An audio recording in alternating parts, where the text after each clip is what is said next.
Your animation and your cart and your mic and all that fun stuff. Wade is on the top of the show. Go see. Cart. Mic cue. There's a new effort tonight to stop the road project. That's a big part of the new Lake Charles Casino project. Wiping. Plus, new details are emerging tonight in the deaths of 2 people found in a Jennings home. Wiping. And more than a week after this Southwest Louisiana woman was sound found from C. dead, why Coming isn't out her center. family allowed to bury her? 7 News at 6 starts now. Go see. Cart's a little higher than her mic. This is 7 News at 6. And Mike Hughes, Cynthia. Good evening. Strong storms brought some tornado warnings to our area this afternoon. Chief Meteorologist 3 is up. Stand by 1 in the monitor with Wayne. Joins us now with the latest. And good news, though, Cynthia, with those warnings, we've not had any confirmation of any sort of damage courtesy of that thunderstorm that brought that tornado warning. That was in Beauregard, then eventually into southeastern Vernon Parish. We'll come back to 3 and 2, then we'll go 2 keyed on Cynthia. Tornado watch, but that has been canceled for all of the area, and here's why. Look at the radar.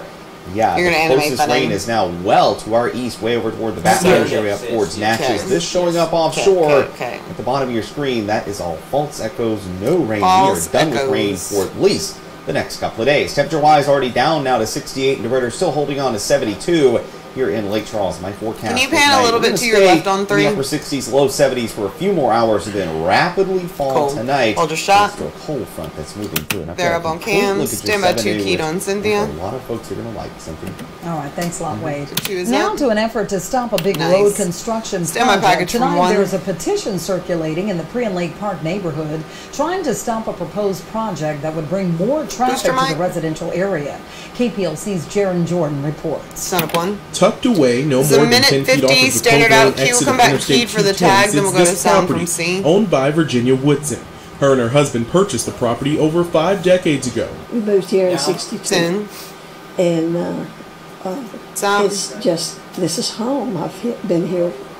I didn't realize I was going to grow old in here, but I am. Now as the proposed Cove Lane construction project looms closer, she's coming to terms with losing her home for the project's sake. It looks like it's going to be, and I might as well be content with it. Aww. Besides, I believe at the end I'm going to be very happy. But it's not the fact that she's being bought out of the only home she's known for the past 50 years that upsets her family. Her daughter Jane has recently started a petition to stop the implementation of the plan. The petition mainly deals with the money issues, and the state's budget being short, and also the intrusion into a residential property. The proposed plan, alternate 21B, would create direct access to the casino area via Cove Lane by adding a roundabout and creating additional lanes. A plan Taylor thinks will do more harm than good. I think the casino's traffic should be going through a commercial venue rather than a residential one.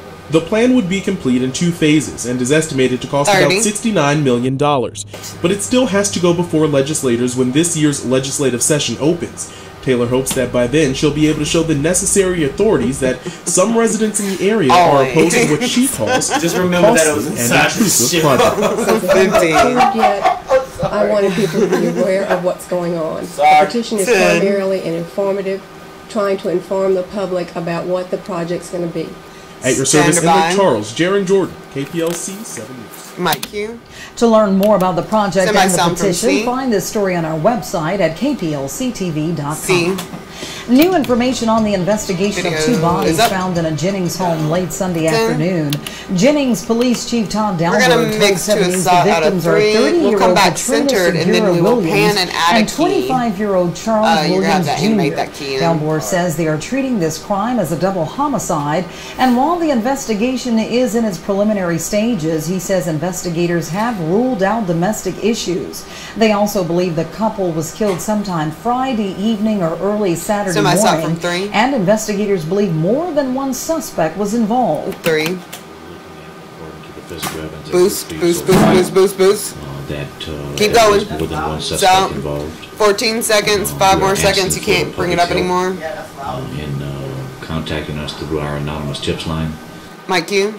The Jennings Police Tips Line is 275-9002. Chief Delbert says they have received several calls about this case so far. And there's one other note about this tragic case. There was a 4-year-old child in the home at the time of the deaths. The child was unharmed and has been released to family. Animate your key. Lake Charles police are looking for answers after a shooting on White Street last night. Police say a man was shot inside an abandoned home after a possible robbery attempt. We're told the victim was rushed to a hospital with non-life-threatening injuries. Police are asking for the public's help in this case. You can call Crime Stoppers at 439-2222 or Lake Charles Police at 491-1311. It's out, Venture Key. Joe Constance, a wanted man accused of killing his estranged wife, remains on the run. Full screen. Constance is wanted in June 2011. We'll take it out and then we'll go to video out of one. Mary Duhon. He's been on the run ever since. In late 2011, the case received national exposure as it was profiled on America's Most Wanted. We're going to mix with Banner to a side out of 2. We'll come back keyed and then we'll animate the key out. Tony Mancuso says they've received tips from all over. Son of 2. Even as recently in the last several months. Even cross lines of different countries to. This is 34 seconds, caught and found. So, we're by no means not looking for him. There's not a day that goes by that we don't either ask somebody or talk to somebody about where they believe he could be, or checking some type of records that we have access to look at 10 seconds. To see if maybe he's made contacts with somebody or something like that. So we're actively looking. We're going to continue actively looking. We will never stop looking for him until he's caught and found. Mike Q, we'll have more on this cold case investigation tonight on 7 News 9. Take it out. More than a week after her body was discovered in East Texas, Tammy Higginbotham's family is still waiting to lay her to rest. 41-year-old Higginbotham went missing on February 8th after her family said she went to Orange, Texas to sell Josh Latham a cell phone. Latham was eventually arrested in Tennessee on a probation hold. According to authorities, he provided information that led them to Higginbotham's body in a wooded area in East Texas. Latham has yet to be charged in the case. Meanwhile, Higginbotham's body has not been released to the family. Orange police tell us they are still waiting on toxicology tests. Higginbotham's family has set up a memorial fund in her name. Contributions can be made at Capital One in Sulphur. A convicted sex offender was arrested after he was found living in a Jeff Davis Parish home with a child. 60-year-old Glenn Adams Sr. was failing to register and notify officials of an address change and for failing to provide that information to the mother when she and the child moved in with Adams 6 months ago. The phone lines will be out of service at the Capital Sheriff's Office starting at midnight tonight. The lines will be down until 5 a.m. tomorrow, while we're going to go to sound from CNET, repairs that were caused by video from one. A vehicle accident. Anyone needing to reach the Sheriff's Office during this time should call 911. Go see. There's an agreement for the city of Lake Charles to sell the old Sears property in downtown. Today was the deadline for developer Roger Landry to officially decide to purchase the property. And late this afternoon, we got word that Landry has indeed decided to buy. He now has 15 days to close on the deal. Landry has proposed a $20 million apartment complex with 20,000 square feet of retail on the bottom floor. The cost to build an average Katrina cottage, $145,000, and according to a new legislative audit, that was a lot more than other similar initiatives. The audit after they even goes so far as to say some of the homes were poorly. We're going to wipe 2 video out of 3 next for the bump and the break. We'll do a zoom out on 1. You can take out the banner when you're ready. The program was created to help displaced families after Hurricanes Katrina and Rita, and to study alternative housing in hurricane-prone areas. Coming up next, billions are at stake as BP and other companies go on trial in the civil case over the 2010 Gulf oil disaster. That story at 7 News at 6 continues. She's up on cam in 3, 2, 1. Fade, take it. That was a good block, right? Yeah. 2 minutes. Oh, that and stuff. I still think it was Alicia. She complained. Who? Alicia. 15. Just because she. Or the loft she was in? She lived above Luna's. Yeah, that's 10. Chavan loft. So she thinks she complained? I don't think she really did. I'm just saying that. 3, 2, 1. Go see. Standing by. And my cue. The civil case against BP and other companies got underway in New Orleans over that massive oil spill in the Gulf nearly 3 years ago. Just as opening arguments were set to begin, a group of protesters lined up outside the courthouse to express their discontent with BP. They say they want BP to pay for their mistake in what was the nation's worst offshore oil spill. Attorneys will try to prove that BP was grossly negligent. BP has already paid more than $4 billion in the criminal portion of the case. Unless a settlement is reached, the judge will ultimately decide how much more money BP and its partners will have to pay in damages. Months of negotiations have so far failed to reach a compromise between BP, the Justice Department, and 5 Gulf Coast states. The first witness is expected to take the stand on Tuesday. The judge who presided over the Edwin Edwards corruption trial has died.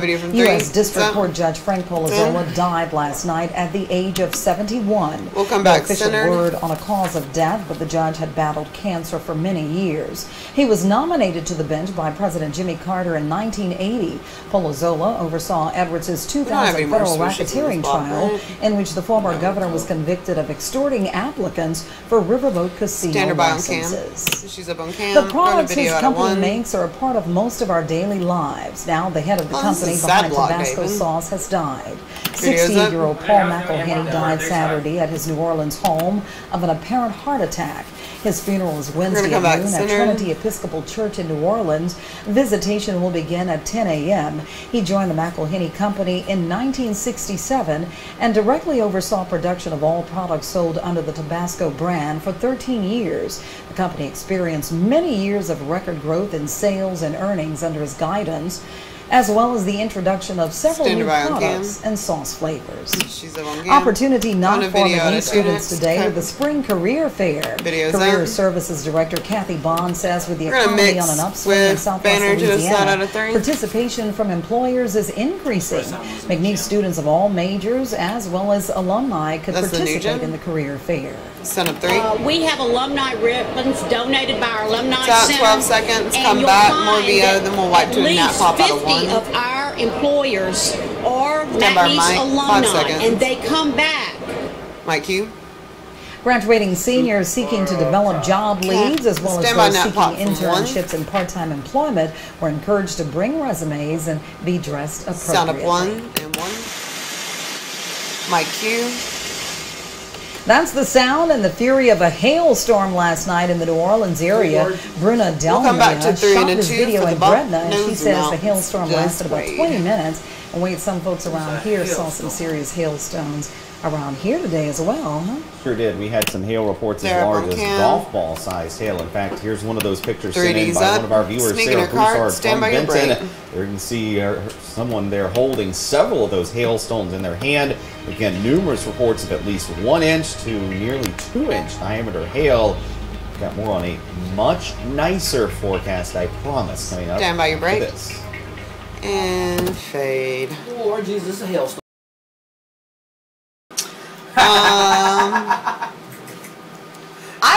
I liked it. I wouldn't say it was a great movie or anything, but it was good. 15. I liked the family.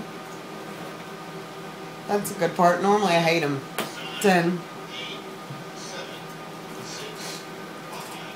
4, 3, 2, 1. Go see. Now your pinpoint forecast with Chief Meteorologist Wade Hampton. Sorry, drunk uncle. Mike Q. Good evening to you. Definitely an active day a little earlier this afternoon with thunderstorms that started just around the noontime hour and then continued till about 2:30 or so. Then after that, pretty much everything weakened and moved on to the east. That is definitely great news in our forecast headlines. Call for the rain. Yeah, it's pretty much done today. 40s during the morning hours, and mentioning Thursday looks like great weather for our planned event this week in Moss Bluff at the Walgreens there. Be sure and come by and see us from 4 to 7. You can purchase your NOAA Weather Radio right there in the store. The somewhat complicated part of the forecast is Friday through the weekend, which looks cool, yes, and no rain. It's just how cold is it going to get that's still in question.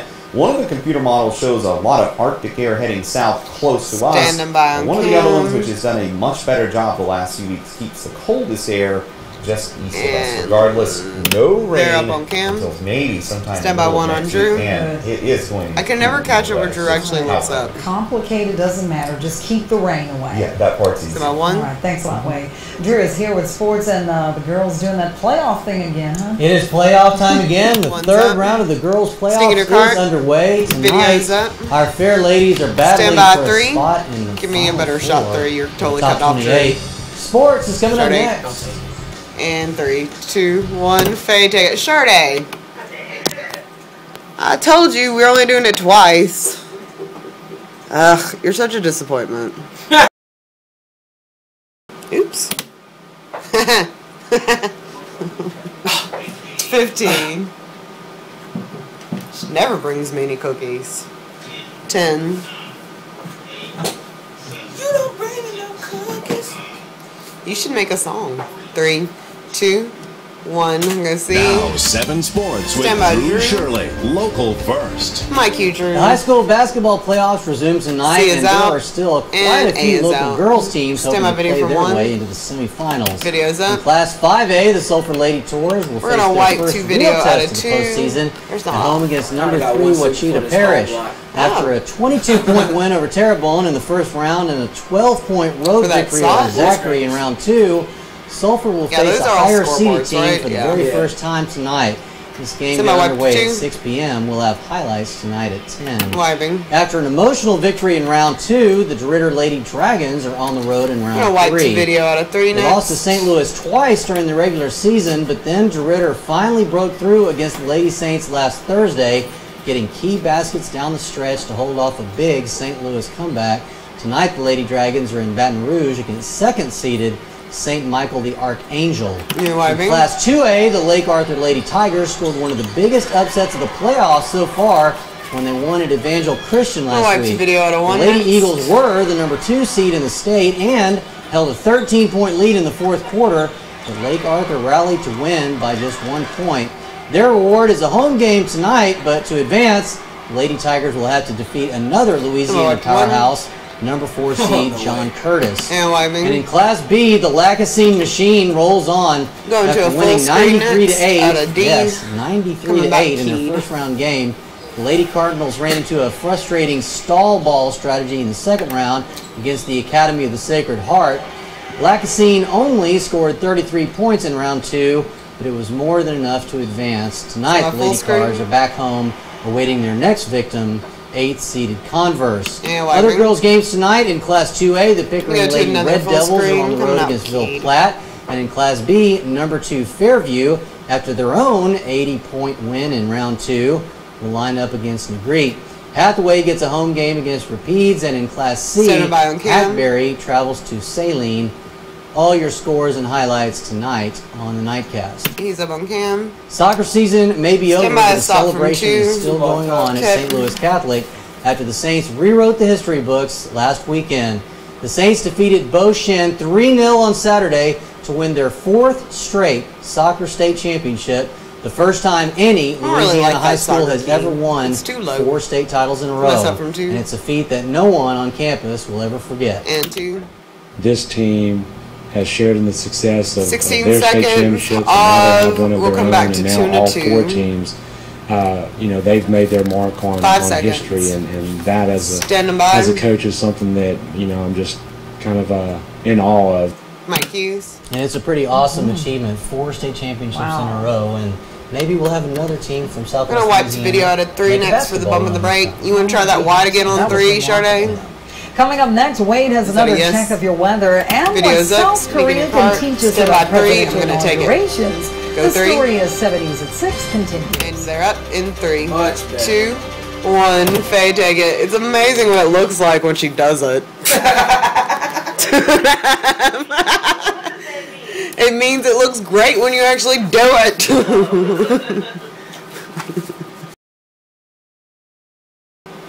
15. I watched Black Dynamite, an animated.